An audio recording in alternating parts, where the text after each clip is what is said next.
네, 나는 가리라. 참 은혜스러운 찬양이에요. 비바람의 앞길을 막아도 험한 파도 앞길을 막아도 나는 가리라. 주의 길을 가리라. 기도하시겠습니다. 주님 감사합니다.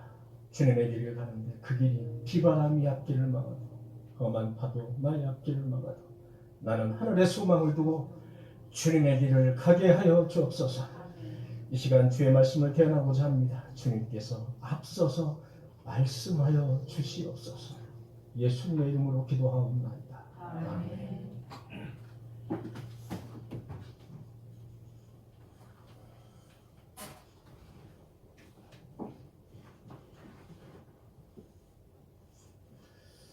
오늘 여러분과 함께 말씀을 나눌 이 시편 있잖아요. 우리 이제 시편은 이제 여러 구성으로 이제 나눠져 있습니다. 하나님을 찬양하기도 하고 하나님을 원망하기도 하고. 그런데 시편의 전체적인 시편을 한마디로 요약하라. 그러면 하나님을 찬양한다. 하나님을 찬양. 이게 이제 시편을 한마디로 우리가 요약할 수 있는 단어가 되겠습니다. 여러분 오늘 읽은 시편 63편, 오늘 읽은 시편 63편의 이제 표제를 보면 어떻게 되어 있느냐? 여러분 가지고 있는 성경의 표제를 한번 보세요. 그 표제를 보시면 어떻게 나와 있습니까, 여러분들은? 또 다른 분은요? 유다 광야에 있을 때. 예, 유다 광야에 있을 때가 대부분이죠. 예, 그게 이제 대부분이에요. 유대 광야에 있을 때 다윗이 쓴 시다라는 그런 뜻입니다. 넘겨주시기 바랍니다. 유다 광야에 있을 때 다윗이 쓴 시다. 자, 그것이 바로 시편 63편이 절정을 이루고 있습니다. 자, 이 시편 63편은 다윗의 셋째 아들 압살롬이라는 그 녀석이 있는데, 이 압살롬이 아버지를 죽이고 자기가 왕이 되기 위해서 반역을 일으키는 그런, 일으켜서 아버지 그 다윗이 유다 광야로 쫓겨가고 있는, 유다 광야로 쫓겨가서 여기가 요단강이죠. 여기가 이제 사해고요. 그다음에 여기가 요단강입니다. 요단강 물줄기죠. 요단강 건널이 이렇게 이제 나오는 가사. 여기 요단강입니다. 그래서 다윗이 지금 그 예루살렘에 지금 다윗은 살고 있습니다. 여기 예루살렘에 살고 있는데 압살롬의 반역에 의해서 다윗이 예루살렘에서 쫓겨나서 어디로 가느냐? 이렇게 가려보는 거예요. 왜? 여기는 사해 때문에 이쪽에 못 가는 거예요. 사해 때문에 막혀서. 이렇게 가는데 유대의 광야가 어디를 유다 광야라고 하느냐? 여기서부터 쭉 이렇게. 이게 다 유다 광야입니다. 왜 이걸 유다 광야라고 하냐면 제가 그 야곱의 12지파에서 유다 땅입니다. 유다. 12지파. 야곱의 12지파 중에 유다 있죠? 그 유다 지파가 가지고 있던 땅이라서 유다 광야라고 그렇게 이름을 줬습니다. 자, 지금 이제 다윗은 유다 광야로 피신을 갔습니다. 요단강을 건너가서 남의 나라로 피신 가려고 유다 광야까지 간 겁니다. 쫓겨나서 아들의 반역에 의해서. 아마도 다윗의 삶에서 이 시편 63편은 다윗이 사울 임금에게 쫓겨서 다닐 때가 있었는데, 그 쫓겨 다닐 때도 유다 광야 또는 뭐 여기저기 쫓겨 다녔습니다만은 그때보다도 훨씬 더 힘들었던 그런 시기다. 이렇게 보시면 되겠습니다. 나이도 많고. 이 지금 유다 광야로 쫓겨간 그 다윗의 지금 현재 나이는 성경학자들은 약 60세로 추정하고 있습니다. 60세. 압살롬이라는 사람, 압살롬. 예. 다윗의 셋째 아들입니다. 성경은 이렇게 말하고 있습니다. 온 이스라엘에서 압살롬같이 칭찬받는 자가 없더라. 그는 발바닥에서 정수리까지 흠이 없더라. 여러분, 압살롬은 발바닥에서 정수리까지 흠이 없는 그런 잘생기고 아름다운 여성이었습니다. 그리고 머리까지 치렁치렁 잘생긴 거예요. 그래서 마치 삼손을 연상케 하는 그런 아주 미모가 아주 뛰어난 그런 사람이 바로 압살롬이었습니다. 그런데 이런 사무엘하 15장을 보시면 압살롬이 자유롭게 이제 아버지의 왕궁을 드나듭니다. 예루살렘의 왕궁을 드나들면서 반역을 모의하며 반역을 꾀하는 장면이 바로 사무엘하 15장에 나옵니다. 읽어보시면 자세하게 나옵니다. 당시 압살롬은 이복형 암놈이라는 사람이 있습니다. 이복형, 첫째 형 암놈이 자기 압살롬의 여동생을 이제 강간하는 사건이 일어나서 끝내는 압살롬이 자기의 형인, 물론 이복형이지만 자기의 형인 암놈을 살해를 하게 됩니다. 살해를 하고 무려 3년 동안 그 장인 장모 댁에 근방에서 숨어 살다가 지금 이제 갑자기 나타났습니다. 3년 만에 나타나서 예루살렘에 나타나서 반역을 꾀하고 있는 장면이 바로 우리가 읽은 시편 63편 여기에 해당되는 그 시다, 다윗의 시다 이렇게 보시면 되겠습니다. 여러분 사무엘하 15장 4절의 말씀부터 쭉 제가 한번 읽어보도록 하겠습니다. 4절의 말씀입니다. 또 압살롬이 이르기를 내가 이 땅에서 재판관이 되고, 본래 재판관은 왕이 재판관이 됩니다. 옛날에는 구약시대에는 왕이 정치인도 되고 재판관도 역할을 했습니다. 그래서 근데 압살롬이 이르기를 내가 이 땅에서 재판관이 되고 누구든지 송사나 재판할 일이 있어 내게로 오는 자에게 내가 정의 베풀기를 원하노라. 자, 이 구절로 봐서 당시 다윗 임금은 몸이 좀 아팠을 가능성이 높다. 몸이 아파서 재판관 역할, 왕의 역할을 제대로 수행하지 못했을 것이다 라고 보고 있습니다. 성경학자들. 왜? 그렇지 않았으면 재판관의 역할까지 자기 압살롬에게 대리시켰을 가능성이 희박한 거죠. 그래서 여기 보면은 내게로 오는 자가 자에게 내가 정의 베풀기를 원하노라 이렇게 이제 그 선심을 쓰고 있는 장면을 볼 수가 있습니다. 사람이 가까이 와서 그에게 절하며 그에게 절을 합니다. 압살롬이 소를 켜서 그 사람을 붙들고 그에게 입을 맞추니 이렇게 사람의 비율을 이제 살살 맞추는 겁니다. 비율을 이제 맞추기 시작하는 겁니다. 6절에 보니까 이스라엘 무리 중에 왕께 재판을 청하러 오는 자들마다 압살롬의 행함이 이와 같아서 이스라엘 사람들의 마음을 압살롬이 훔치니라. 자, 반역을 꾀하기 위해서는 압살롬이 이렇게 사람의 마음을 얻어야 되는 겁니다. 그래서 사람의 마음을 얻는 행동을 계속해서 하고 있는 장면을 볼 수가 있습니다. 자, 7절에 보니까 4년 만에 이렇게 한지 4년 만에 압살롬이 왕께 아뢰되 압살롬이 아버지 다윗에게 아뢰되 내가 여호와께 소원한 것이 있사오니 내가 여호와께 소원한 것이 있사오니 청하건대 내가 헤브론에 가서 그 소원을 이루게 하소서. 이게 무슨 말입니까?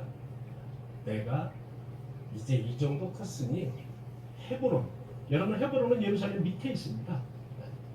원래 헤브론이라는 곳은 다윗이 최초로 왕이 되었던 곳이 헤브론입니다. 유다 지역의 수도입니다.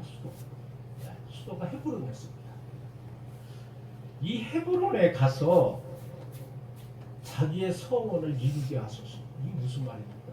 내가 헤브론에 가서 좀 왕 행세를 좀 하겠습니다. 이런 아주 겸손한 그런 말인데 그 말 속에는 이런 아주 가시도 친 말이 들어있다.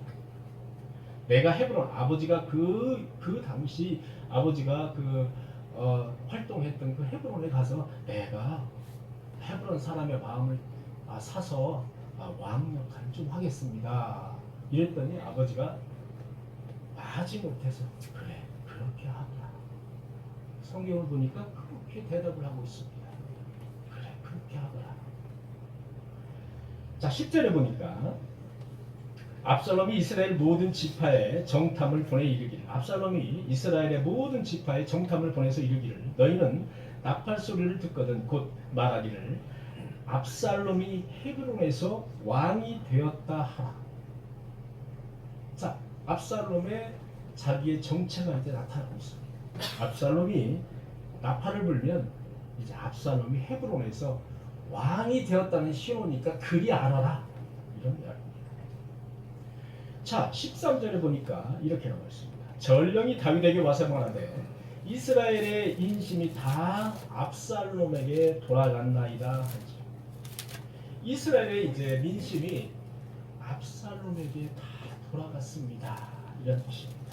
14절에 보니까 다윗이 예루살렘에 함께 있는 그의 모든 신하들에게 이르되, 다윗이 예루살렘에 있는 모든 신하에게 이르기를 일어나 도망가자. 그렇지 않으면 우리 중 한 사람도 압살롬에게서 피하지 못하리라. 빨리 가자. 두렵건대 그가 우리를 급히 따라와서 우리를 해하고 칼날로 성읍을 칠까 하노라. 이게 바로 사무엘하 15장 압살롬이 아버지 다윗을 반역하는 그런 장면이 나오는 것이고, 오늘 여러분과 함께 읽은 시편 63편은 이렇게 압살롬에 쫓겨서 다윗이 유다 광야로 피신을 가서 거기에서 쓴 시가 바로 이 시다. 이렇게 배경을 알고 우리가 시편 63편을 읽어봐야 된다, 그런 말씀인 것입니다. 압살롬은 자신의 힘과 자신의 지혜와 자신의 파워, 그리고 민심, 그리고 잘생긴 용모까지 지니고 있었습니다. 그것으로 하나님의 사람 다윗을 이제 대적하려고 합니다. 자, 인간의 힘으로 아버지 다윗을 대적하려고 하는 그 압살롬, 아들 압살롬에 대해서 다윗은 과연 어떤 행동을 취하고 있는지 저와 여러분들은 이제 보셔야 됩니다. 이 시를 통해서 보셔야 됩니다. 다윗은 갑자기 닥친 이런 위기 속에서 어떻게 대처를 하고 있는지 우리는 그것을 배워야 된다는 겁니다. 그것을. 다윗과 신하들이 울면서, 예루살렘이 어디입니까? 예루살렘 성전을 지을 곳이, 예루살렘은 아주 그 이스라엘의 상징적인 의미를 지니고 있는 곳이 바로 헤브론 예루살렘이라는 곳입니다. 자, 이제 아버지 다윗은 아들의 그 반역에 피신을 해서 사무엘하 15장에 그런 고스란히 반역하는 그런 장면이 나오고 있습니다. 일부 학자들은 아마도 당시에 이렇게까지 다윗이 무력하게 아들의 반역에 대해서 이런 무력한 자세를 그렇게 취하는 것은 아마도 다윗이 그 당시에 몸이 상당히 쇠약했어요. 상당히 안 좋은 상황이었을 것이라고 그렇게 학자들은 말을 하고 추측을 하고 있습니다.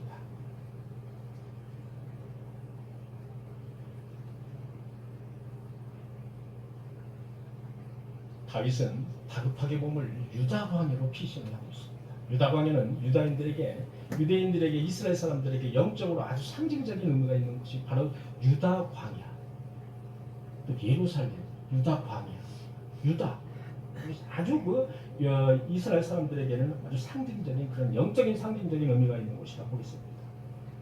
여러분, 이곳은 유다 지파의 땅입니다.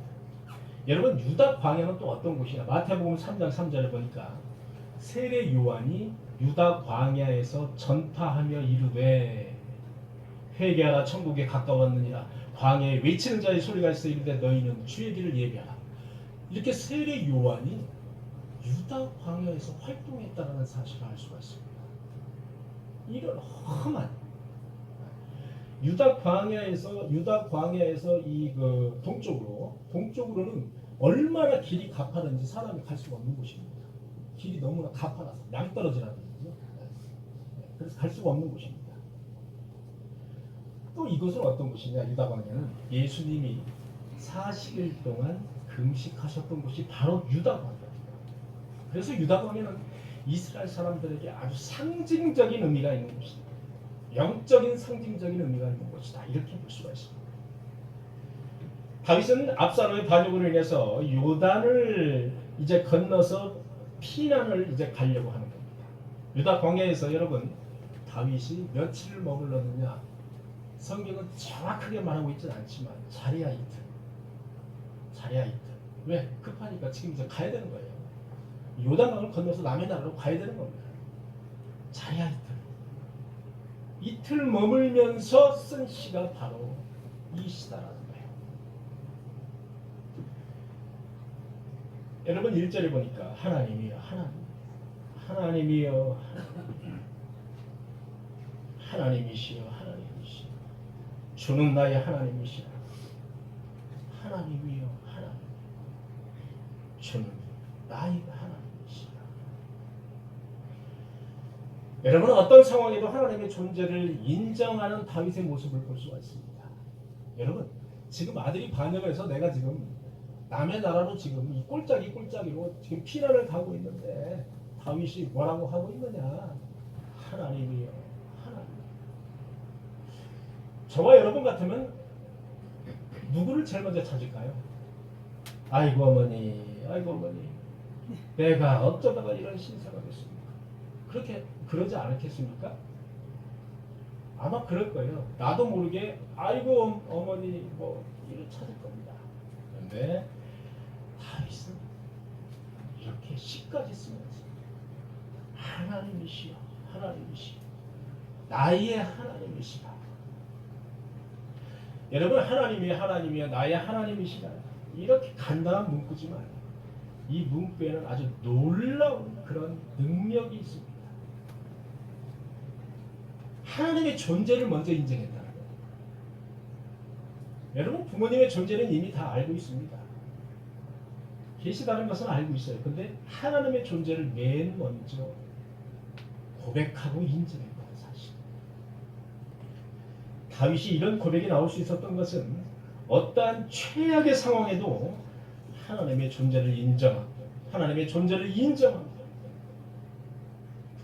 계시, 하나님의 B-E-I-N-G, 하나님의 존재, 하나님의 계심을 인정한다는 사실, 하나님을 간절한 마음으로 찾는다는 사실, 그런 간절함 속에서 하나님의 늘 도움이 있다는 사실, 이것을 다윗은 알고 있었다는 거예요. 하나님을 이런 간절하게 하나님을 찾으면 하나님이 늘 자기를 도우셨던 그 하나님이었다는 사실을 그는 믿지 않았다는 거예요.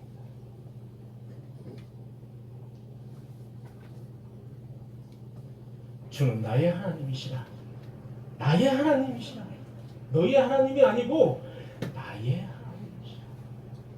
이 속에는 주님은 나를 도와주시는 하나님이야. 내가 주님께 울부짖으면 나를 도와주시는, 나에게 응답하시는 하나님이시라는 그 사실이 이 주는 나의 하나님이시라는 이 속에 녹아 있습니다. 내가 주를 간절히 찾을 수 있고 주의 자녀가 하나님께 구하는 것은 지극히 당연한 일이다라는 사실. 그것이 나의 하나님이시여 주는 나의 하나님이시여. 우리는 내가 정말로 다급할 때, 죽음을 목전에 두고 있을 때, 아니 죽음을 목전에 두고 있지 않더라도 그 정도로 다급할 때 과연 누구를 먼저 찾을 것인가? 우리는 다윗의 이 시에서 명확하게 볼 수가 있는 것입니다. 죽느냐 사느냐 이렇게 위험한 상황에서 다윗은 하나님의 존재를 인정하고 하나님을 간절히 찾는 일부터 했다는 사실이에요. 여러분, 그런데 다윗이 여호와를 찾고 있는 곳은 예루살렘의 왕 역할을 했던 그런 왕궁이 아닙니다. 물도 마르고 황폐한 땅, 바로 유다 광야에서 내 영혼이 주를 갈망하며 내 육체가 주를 앙모하나이다. 여러분 63편 보니까 이렇게 나와 있습니다. 하나님이여 주는 나의 하나님이시라. 내가 간절히 주를 찾되 물이 없어 마르고 황폐한 땅에서 내 영혼이 주를 갈망하여 내 육체가 주를 앙모하나이다. 여기에는 물도 없습니다. 그리고 땅이 황폐해서 나무도 없습니다. 그저 황량한 그런 광야일 뿐이라는 사실.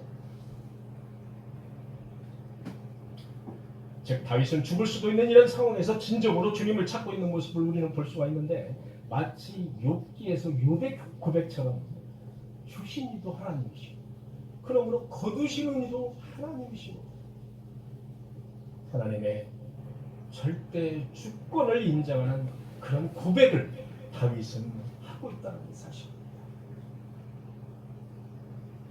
하나님을 향한 갈망,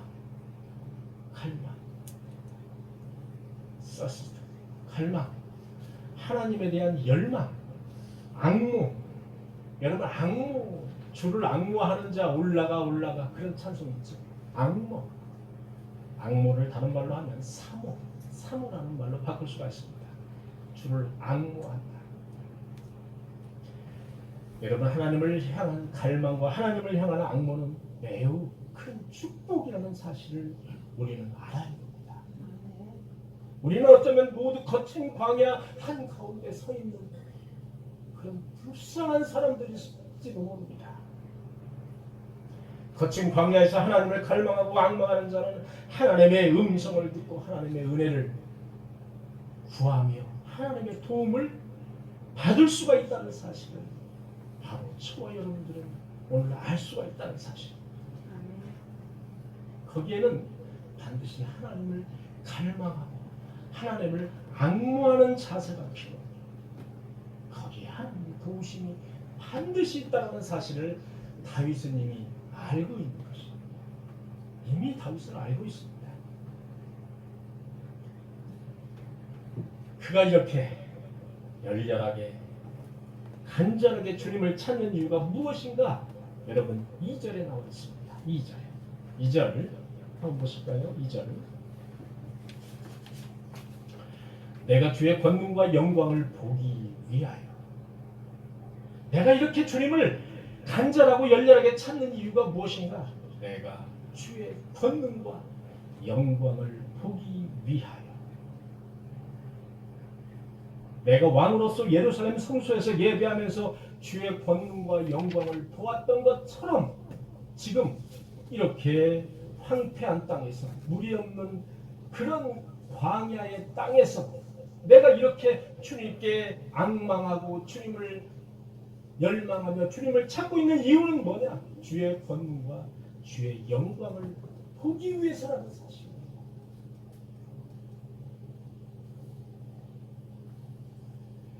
여기 황폐한 광야에서 지금 내가 간절히 주님을 앙망하고 여호와의 권능과 영광을 보여주시옵소서. 다윗은 이렇게 시를 쓰고 있는 겁니다. 우리는 하나님의 실체를 볼 수는 없습니다.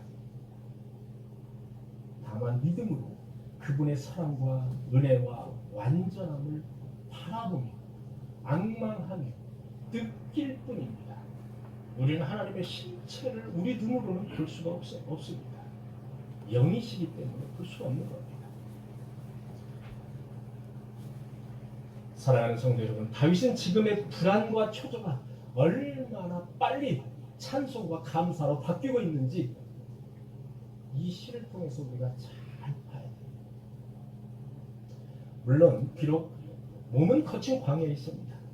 그러나 마음은 하나님의 성소요 권능의 임재를 견고한 마음으로 경험하고 있다는 사실.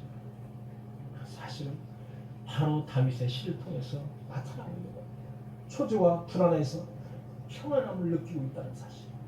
하나님의 권능과 영광을 보여달라고 하는 그 시에서는 불안과 초조가 평안함으로 바뀌고 있다는 사실을 우리는 알 수가 있습니다. 3절을 보니까 주의 인자하심이 생명보다 나음으로 내 입술이 주를 찬양할 것이라.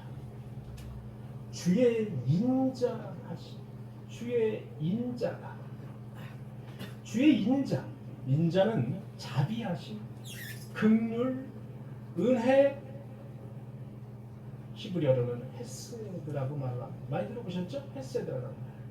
주의 인자하심, 헤세드, 자비하심, 긍휼하심, 주님의 은혜. 주의 인자가 생명보다 나음으로 내 입술이 주를 찬양할 것이다. 무엇 때문에 내가 찬송을 하는가? 무엇 때문에 내가 여호와 하나님을 찬양하는가? 여러분, 주님의 은혜, 주의 인자는 우리의 영적인 생명입니다. 주의 인자는 우리의 영적 생명이다, 이렇게 보시면 되겠습니다. 그러므로 우리의 목숨보다 낫다고 다윗은 시를 통해서 찬양을 하고 있는 겁니다. 주의 인자가 나의 목숨보다 낫다, 주의 인자가 나의 생명보다 나음으로 이렇게 찬양을 하고 있습니다. 내 입술이 주를 찬양할 것이다. 하나님께 나와서 예배하고 봉사하고 헌물을 드리고 그리고 주님과 함께 교제를 하는가, 이것들을 통해서 세상에서 얻을 수 있는 어떤 것보다 더 소중한 하나님의 은혜를 얻을 수 있다는 사실, 그것이 바로 주의 인자, 그것이 바로 영적 생명인 것입니다. 여러분 나오셔서, 교회 나오셔서 봉사하시고 교회 나오셔서 1시간 예배하기 위해서 이런저런 모양으로 뭐 돌보시고 봉사하시고 또 주중에 계속해서 또 이번 주에 어떻게 지냈어? 내일 보자, 이렇게 전화하시고 예배를 위해서 여러 가지 이 모양 저 모양으로 애쓰시는 그런 모습들이 바로 영적 생명에 해당된다, 이렇게 보시면 됩니다. 여러분, 이 세상에서 가장 향기로운 향수는 발칸 산맥의 장미라고 합니다. 발칸 산맥에서 얻어지는 장미를 통해서 가장 향기로운 향수를 얻는다고 합니다. 그런데 생산업자들은 발칸 산맥의 그 장미를 언제 채취하느냐? 가장 어둡고 가장 추운 시간인 새벽 2시경에 발칸 산맥에서 그 장미의 향수를 얻는다고 합니다. 그때 가장 발칸 산맥의 장미는 가장 향기로운 향을 뿜어내는 시간이에요. 여러분, 가장 어둡고 가장 춥고 가장 캄캄한 그 시간, 가장 향기로운 향을 내는 발칸 장미. 여러분, 인간에게 향기가 있다면 이렇게 가장 극심한 고통 중에서 상상되는 하나님을 향한 그 열정, 하나님을 향한 그 영광, 악무, 이런 것들이 아닙니까? 그것이 가장 극심한 고통 중에서 인간이 뿜어낼 수 있는 가장 향기로운, 하나님을 향한 향기로운 그런 향수가 아닐까, 그런 생각을 제가 해봤습니다. 여러분, 그리스도인들은 고난의 아픔을 통해서 인격이 성장한다고 합니다. 그리스도인들은 고난의 아픔을 통해서 믿음과 신앙이 성장한다, 이런 말입니다. 그가 하나님의 아들이시면서 받으신 그 고난으로 순종함을 배워서 온전하게 되었은즉 자기에게 순종하는 모든 자에게 영원한 구원의 근원이 되시고. 여러분, 히브리서 5장 8절의 말씀입니다. 다시 한번 읽어드릴까요? 그가 하나님의 아들이시면서 받으신 고난으로 순종함을 배워서, 받으신 고난을 통해서 순종함을 배워서 온전하게 되셨은지 자기에게 순종하는 모든 자들에게 영원한 구원의 근원이 되시고. 고난을 통해서 순종함을 배우시고, 예수 그리스도, 하나님의 아들인 예수 그리스도 고난을 통해서 이런 향기로운 향수가 되셨다. 고난을 통해서 순종함이라는 가장 우리 그리스도인의 그 덕목 중에서 가장 핵심 덕목인 순종. 그것이 바로 고난을 통해서 배우셨다라는 말씀입니다. 다시 4절로 돌아가 보니까 이러므로 나의 평생에 주를 송축하며 주의 이름으로 말미암아 나의 손을 들리라. 그 전에 내 평생에 주를 송축하리이다. 내 평생에 주를 송축하리이다. 다윗은 지금 춥고 어두운 그런 외로운 그런 시간을 보내고 있습니다. 인생에서 가장 춥고 힘든 그런 어려운 그런 외로운 때를 보내고 있다. 그런데 하나님을 찾아서 하나님께 찬송을 하고 있는 다윗의 모습은 정말로 향기로운 그 발칸 산맥의 향수와도 같다. 그것도 아침 안개처럼 금세 사라지는 그런 일시적인 찬양이 아니라 평생의 주를 송축하겠다는 거죠. 내가 평생의 주를 송축하겠다. 찬송하겠다. 찬송하는 마음이 잠깐 있다가 없어지는 안개처럼 일시적인 것이 아니라 평생 나의 마음이 변하지 않겠습니다라는 강력한 의지의 표현을 다윗은 이렇게 힘들고 어려운 순간에 하고 있는 것입니다. 다윗의 하나님에 대한 사랑은 저 발칸 산맥의 그 향기로운 장미처럼 가장 어둡고 캄캄할 때 진한 향내를 뿜듯이 지금 가장 힘들고 괴로울 때 다윗의 그 고백, 그 시 속에 그 다윗의 하나님을 향한 진가가 드러나고 있다는 사실입니다. 사랑하는 꿈에게 성도 여러분, 여러분이 처한 환경, 여러분이 처한 그 처지, 여러분이 처한 그 건강, 다윗처럼 생명을 위협하는 그 광야에 지금 여러분들이 서 있다 할지라도 진정한 마음으로 평생의 주를 송축하는 일, 저와 여러분들이 그렇게 하시기를 간절히 축원합니다. 다윗은 그의 영혼이 곤경에 처할 때에도 하나님의 인자하심을 찬양하고 있습니다. 곤경 중에도 하나님의 권능과 영광을 갈망하고 앙망하고 있습니다. 곤경 속에서 하나님을 바라보았다. 곤경 속에서 하나님을 앙망했던 그러한 다윗.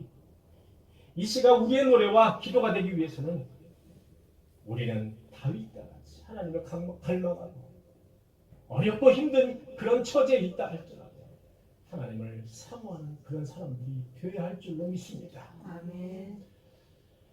4절을 보니까 주의 이름으로 내 손을 들리다. 주의 이름으로 인하여 나의 손을 들리다. 주님 앞에서 나의 모든 것을 이제 내려놓겠습니다라는 표현입니다. 내 손을 들리다. 단순히 내 손을 들어서 인사하는 것이 아니라 이 표현은 나의 모든 것을 주님 앞에 이제 내려놓겠습니다. 그런 시적인 표현입니다. 나를 포기하고 대신 여호와 하나님을 통해서 내가 새 힘을 얻겠습니다. 이런 표현이 나의 손을 들리다. 나의 지혜, 나의 명철, 나의 힘, 나의 명예, 나의 체력 이런 것을 다 주 앞에 내려놓겠습니다. 주님만을 찬송하며 주님만을 갈망하겠습니다. 그런 표현이 바로 주의 이름으로 내 손을 들리다. 그것이 바로 근본적으로 압살롬과 달랐던 것이었습니다. 그것이 결국 뭐를 갈랐느냐? 이 전쟁에서 승부를 가른 핵심적인 무기가 되었다는 사실을 저 여러분들은 아셔야 됩니다. 다윗은 아프고 힘들고 지친 몸으로 피난을 가서 아무것도 할 게 없었습니다. 그저 그냥 압살롬이 쳐들어오면 죽어야 되는 상황이었습니다. 그러나 압살롬은 자기의 지혜와 명철과 자기의 군대를 의지했지만 다윗은 그저 하나님만 이렇게 의지하는, 하나님만 찬송하는 그것으로도 충분했다는 사실입니다.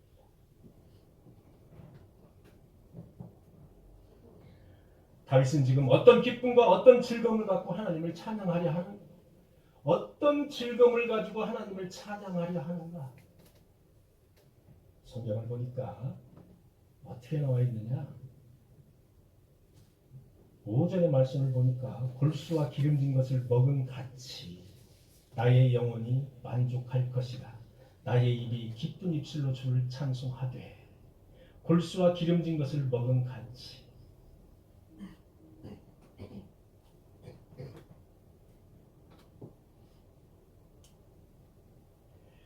다윗은 지금 어떤 기분으로, 어떤 기쁨과 어떤 즐거움으로 하나님을 찬양하라고 하는가? 골수에 기름진 것을 먹음 같이. 이것도 아주 그 고차원적인 그 시적인 표현입니다.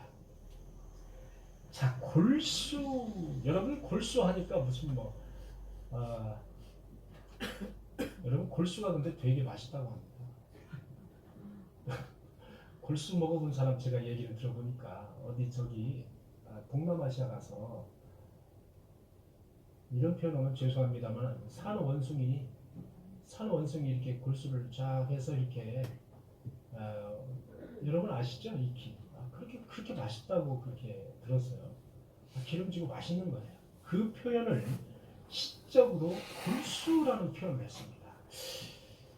제가 조금 더 이거를 좀 풀어서 쓰면 여러분 한우 등심 마블링이 기가 막히게 들어있는 한우 등심 어떻습니까? 해당됩니까? 여러분 소를 잡으면 소의 가진 저도 이제 소의 그 가진 부위를 거의 다 먹어본 사람 중에 한 사람입니다. 그 소의 그 부위가 여러 부위가 있는데 그 부위를 이제 구워서 이렇게 먹다 보면 이것도 먹어보고 치맛살도 먹어보고 뭐도 먹어보고 다 먹어봅니다. 그런데 결론은 뭐냐?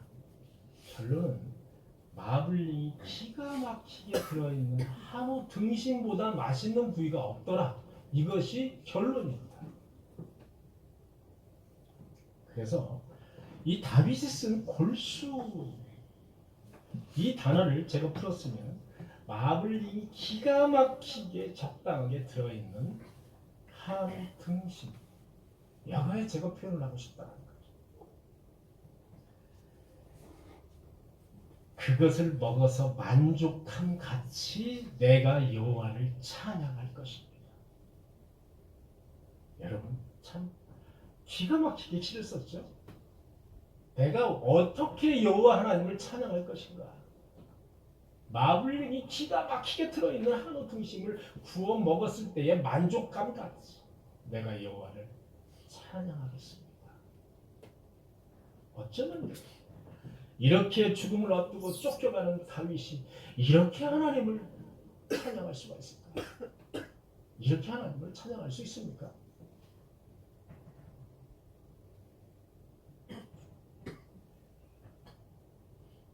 이 다윗이 쓴 이 시편이 바로 나의 고백이 될 때 나의 영혼은 훨씬 더 성숙해질 것임을 믿습니다. 하나님이 다윗을 유난히 사랑했던 이유가 무엇일까요? 하나님이 다윗을 유난히 어렸을 때부터 사랑했던 이유가 무엇일까요? 한 여인을 찾아오기 위해서 신복인 우리야라는 장군을 죽이는 데 서슴지 않았습니다. 하나님은 그에게 도대체 어떤 매력을 느끼셨길래 이렇게 다윗을 사랑하셨을까요? 그렇습니다. 그것은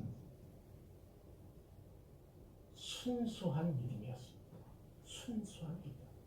다윗은 어렸을 때부터 하나님을 믿는 그 믿음이 백지장처럼 순수한 믿음이에요. 조건 없는 그저 하나님을 신뢰하고 동행하는 순수한 믿음이에요. 물맷돌로 거구 골리앗을 쓰러뜨렸던 것은 바로 하나님을 향한 순수한 믿음, 순수한 신뢰 그것이었습니다. 그것이 바로 다윗의 핵심적인 신앙이었습니다. 사랑하는 성도 여러분, 하나님을 믿는다는 것은 순수한 마음으로 그분을 신뢰하는 것입니다. 순수한 마음으로 그분을 믿고 신뢰하는 것이다.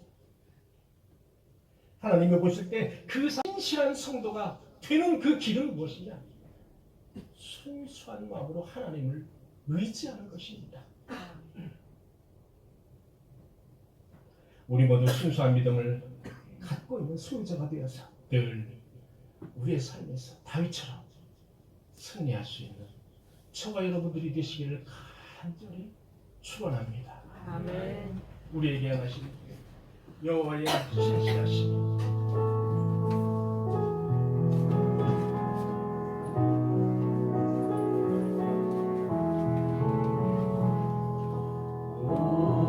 우리에게 향하신 여호와의 인자하심이 크고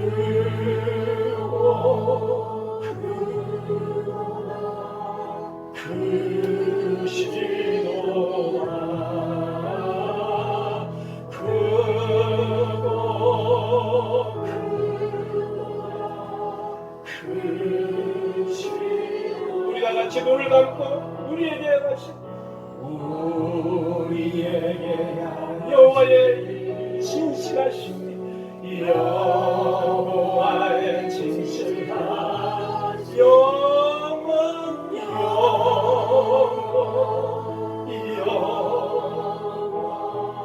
하시도다.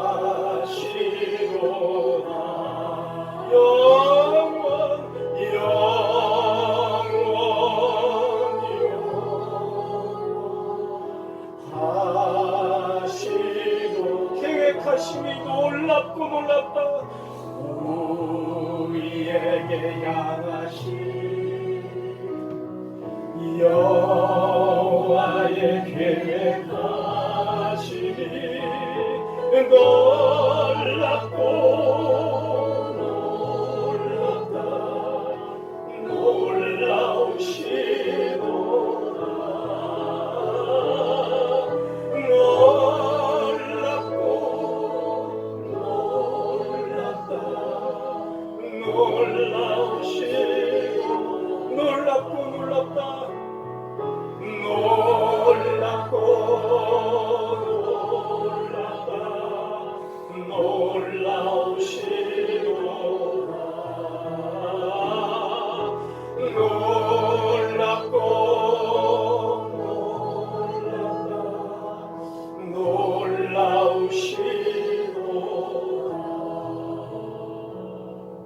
이 시간은 치유기도의 시간입니다. 몸과 마음을 치유하는 치유의 기도 시간입니다. 이 시간 아픈 부위에 손을 얹어 고치시며 죽은 자를 살리시며 생명의 근원이 되시며 더러운 귀신을 쫓아내시고 깨끗하게 하신 주님, 이 시간 몸과 마음이 아파서 주님의 권능의 손을 의지합니다. 열병을 꾸짖으시고 문둥병을 꾸짖으신 주님께서 원하시면 이 시간 저를 깨끗하게 하실 줄 믿습니다. 주님께서 내 손을 내밀어 저희 아픈 부위에 대고 안수하여 주시옵소서. 저를 불쌍히 여겨 주시옵소서. 절대 주권자이신 주님, 생사화복을 주관하시는 주님, 생명의 근원 되시는 주님, 이 시간 나의 병이 낫기 위해서 주님의 이름으로 기도합니다. 이 시간 내 머리 위에 기름 부으시고 주님의 약속대로 주님의 권능의 손을 펼치사 안수하여 치료하여 주시옵소서. 내 이름을 경외하는 너희에게 의로운 해가 떠올라 치료하는 광선을 팔아리니 너희가 나가서 외양간에서 나온 송아지같이 뛰리라. 내 육체와 마음을 괴롭히는 악한 사탄 마귀야, 나사렛 예수로 명하노니 이 시간 모두 떠나갈지어다. 아멘. 예수님의 이름으로 간절히 기도하옵나이다.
주님 오늘 또 주연으로 이렇게 은혜로운 예배를 드리게 하심을 진심으로 감사드립니다. 주님의 은혜를 보게 하시고 주님의 은혜를 느낄 수 있게 하심을 또한 진심으로 감사드립니다. 이 시간 주님의 은혜에 감사해서 11조로 또한 감사헌금으로 주일헌금으로 주님께 마음과 정성을 다해서 주님께 헌금을 드립니다. 드리는 손길 위에 만배로 축복하여 주시옵소서. 부족함 없이 흔들어서 채워 주시옵소서. 감사의 이유가 더 많아지게 하시고 하나님께는 영광이 우리에게는 큰 축복이 되게 하여 주시옵소서. 왕건귀에서 무화과 열매를 맺을 수 없듯이 풀씨를 뿌리고 밀을 수확하리라 기대할 수 없듯이 이 시간 하나님을 향한 믿음과 열정, 그것이 천국의 소망이라는 합당한 열매를 맺을 수 있도록 주께서 축복하여 주시옵소서. 또한 감사로 간구하는 기도가 있습니다. 간구의 기도가 향연이 되어서 주님께 상달되게 하시며 주께서 소원하는 간구의 기도를 다 들어서 응답하여 주시옵소서.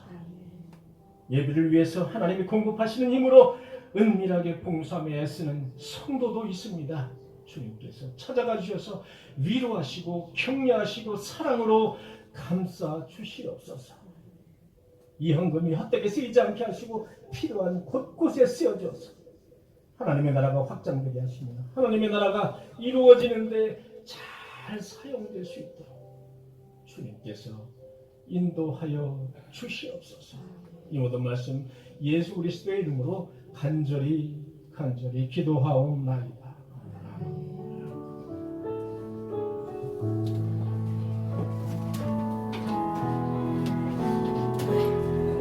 예, 잠깐만요. 이 시간에 우리 장로님께서 간단히 인사 말씀을 좀 해주시겠습니다.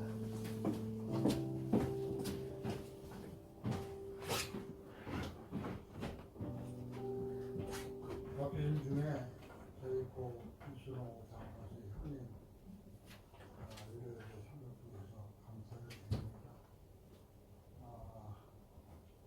예배 초청하시기 전날 통화하다가 형 나 오늘 중이야 그랬더니 그래 내일 보자 하신 말씀이 그 내일이 이 다음 천국에서 볼 그날가 될 것 같습니다. 문상제 많은 생각 가운데 있는 게 하나님을 섬긴다는 것이 우리 이 세상에서는 계획이 없는 것 같습니다. 각자 그 마음에 정한 대로 할 것이요 하신 주님의 그 말씀인데요. 오늘 마음 먹은 거 하나님 전에 잘 섬기고 봉사해야겠다는 그 마음이 팔라는 형제들의 가슴에 담았던 것 같습니다. 늦은 시간에 물질로 마음으로 하나님으로 기도로 섬겨주신 오늘 교우 여러분께 감사를 드리며 교회를 섬기면서 꼭 그 사랑 가슴에 간직하고 잘 섬기겠습니다. 와주셔서 감사합니다. 네, 우리 장로님께서 이순호 장로님을 가장 많이 이렇게 따르고 아버지 역할을 하셨어요. 보니까 그래서 아주 귀한 그런 장로님입니다. 그래서 이번 당한 장례 여러분들 함께 이제 가주신 분들 진심으로 감사를 드리고요. 또 못 가신 분들 함께 우리 장로님께 인사를 나눠주시고 위로해 주셨으면 좋겠습니다. 다 함께 다 같이 일어나셔서 나의 힘이 되신 여호와여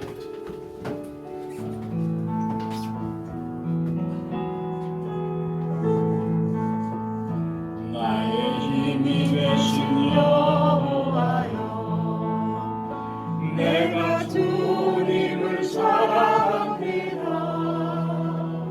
주는 나의 완성이시며 나의 요새시라. 주는 나를 건지시는 나의 주 나의 하나님 나의 귀한 남이시여 나의 방 되시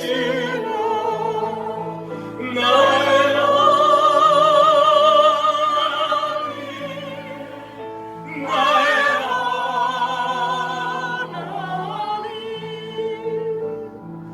구원의 뿌리신 나의 산성이라 나의 산성이라 나의 하나님 나의 하나님 그는 나의 여호와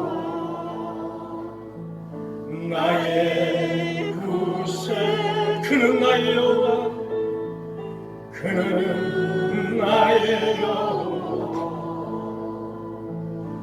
나의 구세주. 오늘도 은혜 가운데 주님께 이렇게 마음과 진정을 다해서 예배하게 하심을 감사드립니다. 이제 시작되는 폭염 속에서 그리고 코로나 전염병 속에서 그리고 삶의 이런저런 상황 속에서 우리 꿈에게 성도들을 하나님께서 눈동자처럼 지켜주시고 주님의 날개 품에 거하게 하여 주시옵소서. 아멘.